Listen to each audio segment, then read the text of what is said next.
Hello' everyone, কি খবৰ আপোনালোকৰ? আজি আমি গৈ আছোঁ জুবিন ক্ষেত্ৰ। বহুত দিনৰ পৰা ভাবি আছিলোঁ আহিম আৰু আজি ফাইনেলি আহি পালোঁ। আমি যিহেতু গুৱাহাটীতে আছোঁ, বাইদেউ ভিনদেউহঁতৰ লগত মই আহিছোঁ। তো আমি গামোচা ল'লোঁ, চাকি ধূপ লৈছোঁ আৰু ভিতৰত সোমালোঁ আৰু সোমাইকৈ তেওঁৰ গান বাজি আছিলে। মানে ঠাইখিনি পোৱাৰ লগে লগে ইমান ইম'চনেল হৈ গৈছিলোঁ নহয়, মানে কি ক'ম আৰু তেওঁৰ এনেকৈ ফটোবোৰ থৈ দিছে। তো দেখি বহুত বেয়া লাগিছে জানেনে। আৰু ভবা নাছিলোঁ এনেকুৱা এটা দিন আহিব যে। বাৰু যিয়ে নহওক তেওঁৰ কাৰণে প্ৰাৰ্থনা কৰিলোঁ যাতে তেওঁ য'তেই নাথাকক কিয় ভালে থাকে। তো ভাল লাগিলে, বহুত দিনৰ পৰা ভবা কথা এটা মানে আজি ফাইনেলি সফল হ'ল। তো এনেকৈ আমি ইয়াৰ পৰা ওলালোঁ। তাৰপিছত আমি আহিছোঁ নেক্সট সতীৰাধিকা উদ্যানত আৰু সোমায়ে দেখিলোঁ ইমান ভিৰ, বাপৰে বাপ। আৰু ইমান খোজ কাঢ়িব লাগে নহয়, অৱস্থা বেয়া হৈ গৈছে।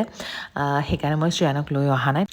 তো যিয়ে নহওক আহি ভাল লাগিলে, ফটো ভিডিঅ' বনালোঁ, এনজয় কৰিলোঁ। তো আজিৰ দিনটো এনেকৈয়ে কটালোঁ। আপোনালোকৰ ভিডিঅ'টো চাই কেনেকুৱা পালে কমেণ্ট কৰি জনাব। তো সেয়াই নেক্সট মিনি ব্লগত লগ পাম। বাই।